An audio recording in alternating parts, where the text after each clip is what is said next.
Although unappreciated and frankly overlooked, the Navajo code talkers' militaristic outcomes led to a major turning point in not only World War II, but ultimately the world, by transmitting foolproof cryptographic code, revolutionizing tribal language use, and helping the United States military gain an upper hand in World War II. During the Second World War, the American military used many methods of communication.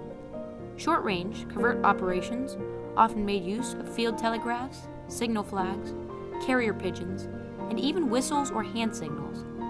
When sending messages from further away, Americans used cryptographs like the Sagaba, also known as the Electric Code Machine, or EMC Mark II. Unfortunately, despite their efforts to securely encrypt their messages, American code was not 100% secure. Against the Axis superpower and Germans' newfound Enigma machine, the EMC barely stood a chance. The Japanese, with their use of their Purple Machine, started intercepting critical messages about attack locations and important supply deliveries, eventually leading to the deaths of many United States men. These combined super empires, along with the aid of Italy and the Hegelian machine, or C-38, proved nearly unstoppable. Maintaining covert communication with NATO allies, Great Britain, and the Soviet Union was essential to the success of military operations. Yet, the U.S. faced multiple communication challenges. Radio interception, encryption vulnerabilities, and the limited capacity of the well-known English language all contributed to the need to make a change. To get their messages safely from place to place without being intercepted and decoded, the United States desperately needed help. This help came from an American civil engineer and missionary to the Navajo people named Philip Johnston. Johnston, born on September 14, 1892 in Topeka, Kansas, was very familiar with the Navajo people, culture, and language, having visited their reservation located in parts of Utah, Arizona, and New Mexico while growing up. His idea was to recruit men from the Navajo tribe to encrypt messages using their native language and create an unbreakable code. Johnson took this idea to the Navy, but eventually presented it to Marine Corps General Clayton Vogel. Johnson found some Navajos who were living in Los Angeles at the time and brought them to base in Camp Elliott in San Diego. The Marine Corps gave them some typical messages that could be used in war situations, and the Navajo were given a few minutes to fill in the gaps with replacement words where English and Navajo have nothing in common. Vogel was very impressed and wrote a 2-page memo to the commandant of the Marine Corps, Lieutenant General Alexander Vandegrift, expressing full support and recommendation of the Navajo men and their ability to serve in the Corps. This idea came to life, and the code was developed in 1942 by 29 young Navajo men at Camp Pendleton, Oceanside, California.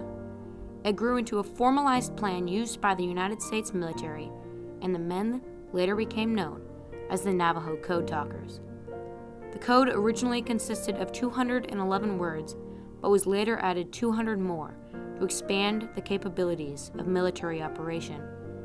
It was later taught to an additional 400 recruits at Camp Elliott. The 29 recruits became the 382nd Platoon, the first all-Native American platoon in the history of the Marine Corps. So code words had to be developed for each letters of the English alphabet and memorized. That's what they did, this first group that went in, 29. Before enlisting into the military, the Code Talkers underwent boot camp, basic combat training, military protocol, and communication procedures. Mainly, they practiced specialized training for the memorization and encryption of their newly formed code.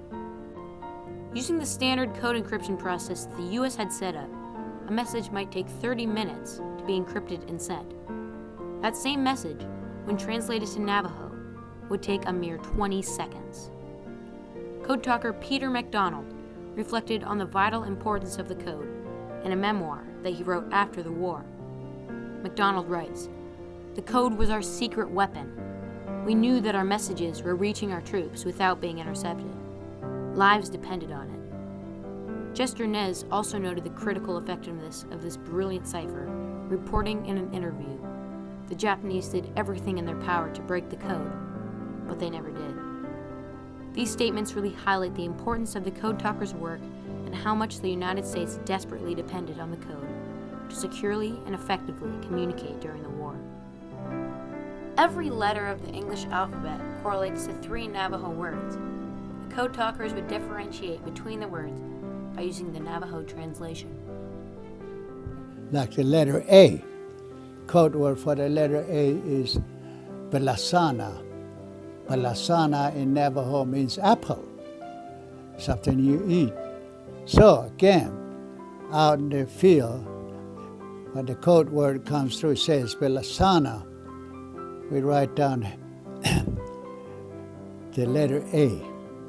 Even though the Navajo Code Talkers revolutionized communication in World War II, they weren't extensively photographed and didn't get any sort of recognition until more than 50 years later. Student from Santa Clara University, Amanda Dahl, stated in a paper on the Navajo's journey toward recognition, "Post-war, the Navajo did not receive praise for their efforts, in part due to the classified nature of their role as code talkers, and this by no means helped unseat much of the entrenched prejudice. As much of the classification could be blamed for the lack of recognition, it was clear that during the war there was public awareness of the Navajo's involvement nonetheless. The Navajo worked tirelessly and challenged many negative stereotypes to get the attention that they rightfully deserved.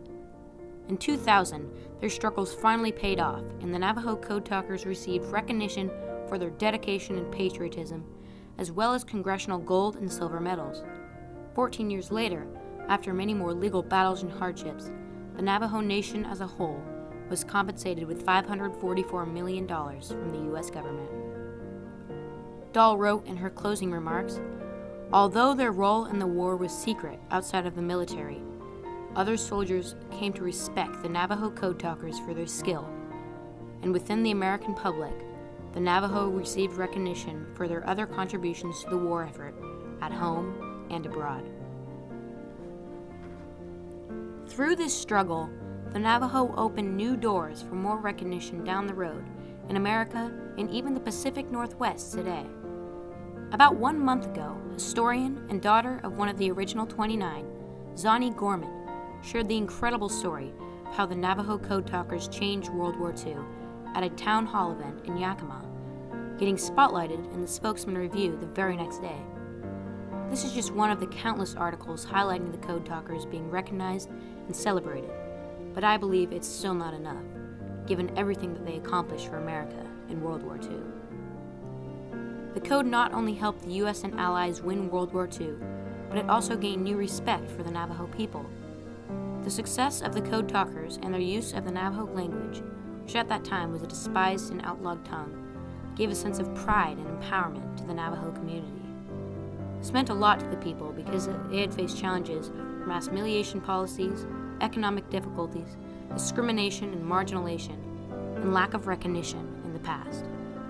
The turning point brought about new cultural awareness, helping to counter negative stereotypes inside and around the Navajo Nation. Furthermore, skeptics had looked at the Navajo as primitive and uncivilized in the past, but after World War II, thought of them as having heroism and patriotism, cultural pride and identity, representation, and a highly sophisticated and effective communication system.